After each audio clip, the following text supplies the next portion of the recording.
Now, here's a question. How many of you read the SOPA or PIPA bills? So that's pretty amazing. Did you really read the whole thing? Because it was boring. Yeah, it's brutal, right? But and then how many of you have read any other bill in the last year?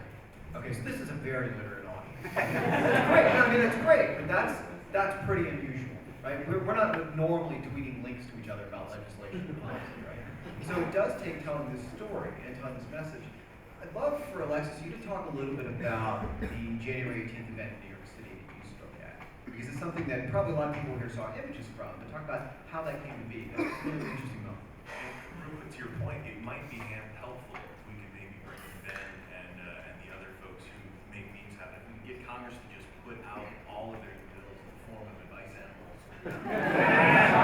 then we can finally read them. I think they're all scumbags. And you know what? They probably still wouldn't read them anyway. Congress people. Yeah, really. Exactly. You have to write it for them. So to answer your question, I was actually, and to give credit where it's due, I didn't realize this could actually come to fruition until Fight for the Future emailed Christina, who works with me at Redpig, and was like, this could actually happen. And that was actually how I found out about the New York Tech protest. I was actually supposed to be in Washington testifying before the House, which I was very terrified about and told a bunch of friends about. And then I didn't have to go, thanks to all of you. So I did all that work for nothing. But it was great because it meant that it was no longer up for discussion because SOPA had been so thoroughly trounced. But PIPA, Senate bill, was still up. And a bunch of folks from the New York Tech community actually got together and said, you know what? Let us show our senators, both of whom were for PIPA. In fact, one of them was a co-sponsor. Is it Jill Graham? Yes. Yes. Both of them. Yeah. Horrible.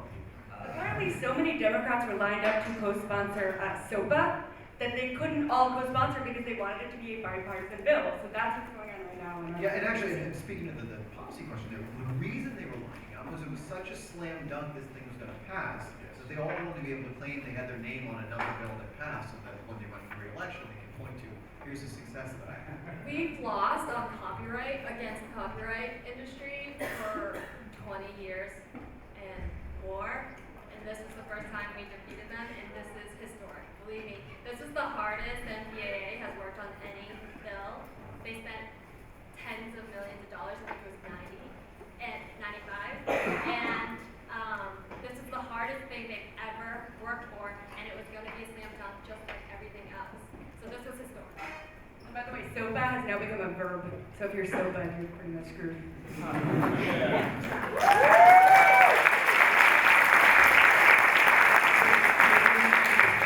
Which is, these protests work.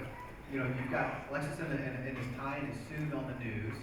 But, and this is an interesting thing for Derek. You know, I had conversations with people in D.C. that were in policy offices with legislators, with Congress people, who said, well, you know, Google orchestrated this protest. They said Google planned this is because they can't think outside of, well, it must be a company behind it, right? People don't organize without somebody paying for it. Did you organize it? Was it you? I was responsible for everything. Seriously though, how does it come? I think here's the challenge. Both DC and the internet, there's sort of a disconnect going on. Right? It's hard for people in DC to understand how this thing called the internet could be so meaningful to so many people.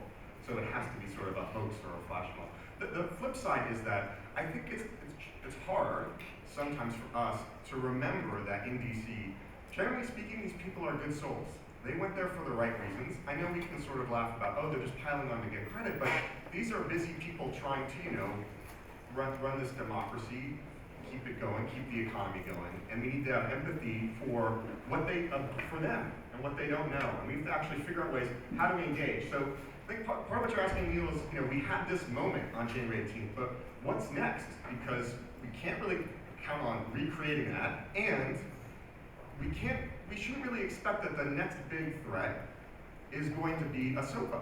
It's actually going to be more of probably the death of a thousand cuts that splinter the sort of broad coalition we had, which was both, I work for the internet, and the internet works for me, which is a much broader category of small businesses and moms and grandparents and so on, who just like to see their grandkids on Skype or whatnot.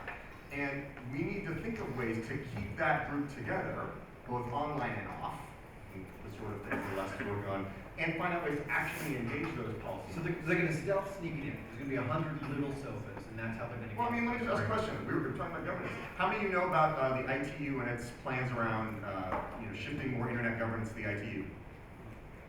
Good. The fact that we have 10 hands, right? But all of you raised your hand. More 80% of the people in the world who know about this issue, right? Yes.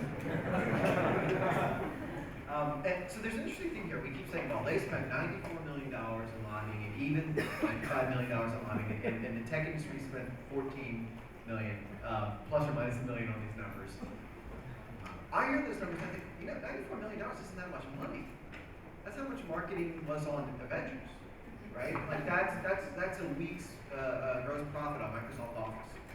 It's not that much money. Why are the dollar amounts so low for lobbying? Like why like a Kickstarter can get $7 million in a week, and our entire industry's lobbying budget is $14 million. Are we just going the wrong way? You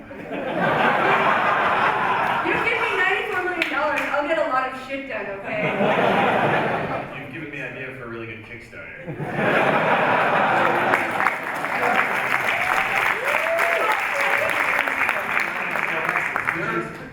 I told you this before, I want Hitmonk for Congress people. I want to be able to go in, search, and say, I want somebody on the Transportation Committee, sort them by whoever's cheapest to bribe, agony, right, agony, and then let me purchase ads in their market to influence them or on their behalf for the cheapest price.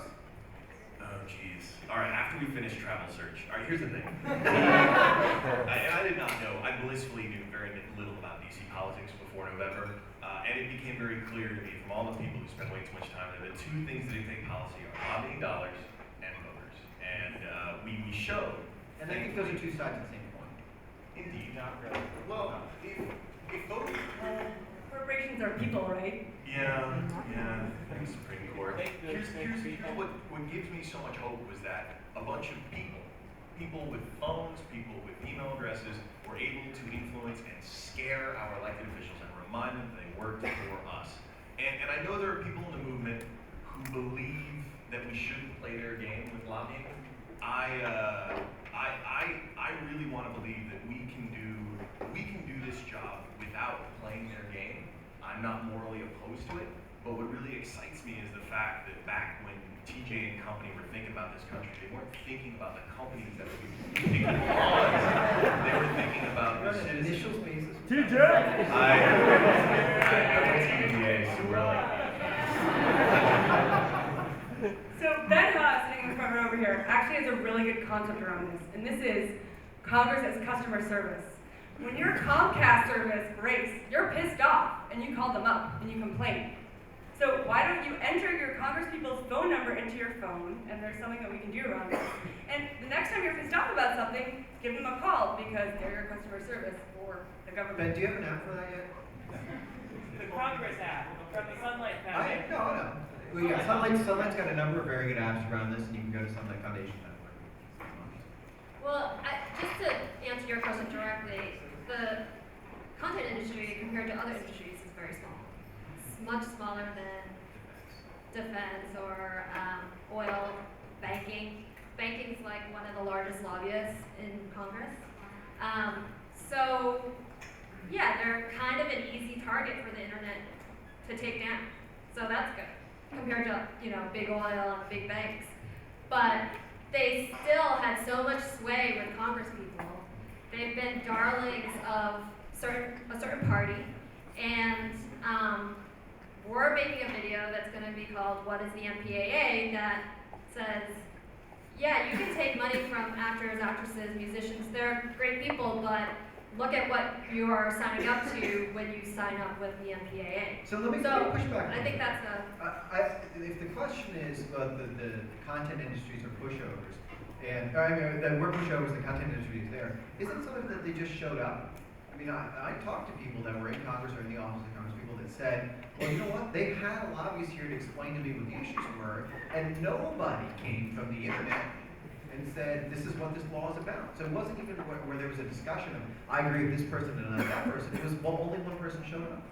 No, I know Google and Facebook are writing some checks down on K Street these days, and I appreciate the support we got with SoFIPA, but I do not count on that support because they are still companies that don't represent the interests of people. They represent the interests of their shareholders, which some of them are people, okay. But the point is, all of us, this wonderful disparate group of citizens who use the internet, do not have an effective lobby to show up. And the tech community that was showing up there was a small part of it, a self-serving, albeit on our side, part of it. Yeah. For that. But they hadn't been playing the game for as long. These were relationships that went back decades as the VCR was being compared to the Boston Strangler. Right. This is still I'm happening. Jack Valenti. Yeah. Yeah, we're amateurs. And I mean, the question is, in the interim, how do we hired 17 lobbying firms in the last 2 years? How do we use you guys as a proxy for us? I think actually, I have a lot of misgivings about a lot of things Google does, but in terms of overall policy objectives, probably most of it is stuff I agree with. They're trying to fight for most of the web that I like. How do we amplify what you're doing or use you as our amplification for all this? We believe in an open internet, and we feel like when the open internet does well, we do well. Right? When the pie grows, we have our slice of the pie. It's a tasty slice. But the pie grows for everybody, and that can be a really great thing, and that's how we approach both our business and our advocacy work. But I wouldn't say that we should be your proxy. Okay? I think Alexis is right. Don't let anybody be your proxy. Right? You have a voice. You should take action. You have both the ability to organize online and offline. And again, as several people have said, voters do matter. If they get together, we've seen this on the right and the left, when they get together locally and show their strength, and they get together online, boy, they can do a lot. They can make a lot of impact. And so, what role can you use us? So here's the way I look at myself. Customer service. How can I help you take action? How can I help you make your voice heard? And then the other way is I'm infrastructure. And I want to build the tools, the ability for you to more easily have your voice heard, because I'm not a proxy, I'm a platform. So first of all, Derek, I love you, but I don't want to rely on Google because I don't necessarily trust them. But secondly, yeah, we as an internet community need to stand up. There's this idea in the content industry, and by the way, who knows who's the head of the MPAA? Anybody? Chris Scott, right? There's a revolving door of people that are in politics that go to that industry in particular, and they've had a disproportionate amount of influence on this kind of policy for decades and decades and decades, right? But as for the content industry, they think that it's okay to get in a back room and negotiate with a few technology companies. Maybe it would be Apple, maybe it would be Microsoft, it could be, name your technology company, right?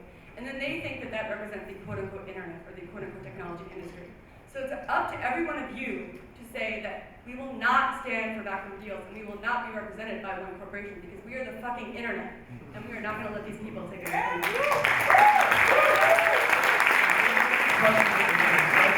Questions are, before we do that, you're all incredibly passionate about this. I want to hear what was the moment that you said, I'm going to fight for the internet. I'm going to defend the internet.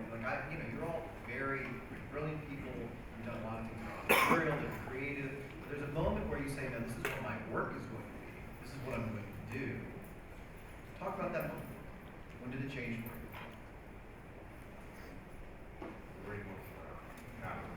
Whoever leans So forward. we've all been involved, we all know each other, we've all been in this space for quite a while, but I'll actually tell you guys that I've pretty much given up. In the sense that I have been so convinced that this space was controlled by lobbyists and there was nothing that we could do, and they were just gonna go off and they were gonna control politics and maybe we could build some technology and innovate and that could do something good. So I pretty much given up, and then SOPA came along, and I saw that it was so bad. I mean, I'm talking like worst internet bill in the last decade, if not more, right? This is the government actively censoring the internet when the State Department's going on and saying all sorts of great things about internet freedom, et cetera, right? So the worst bill in the last 10 years, I actually called up some people at Mozilla. Anybody here from Mozilla? Represent, they're awesome.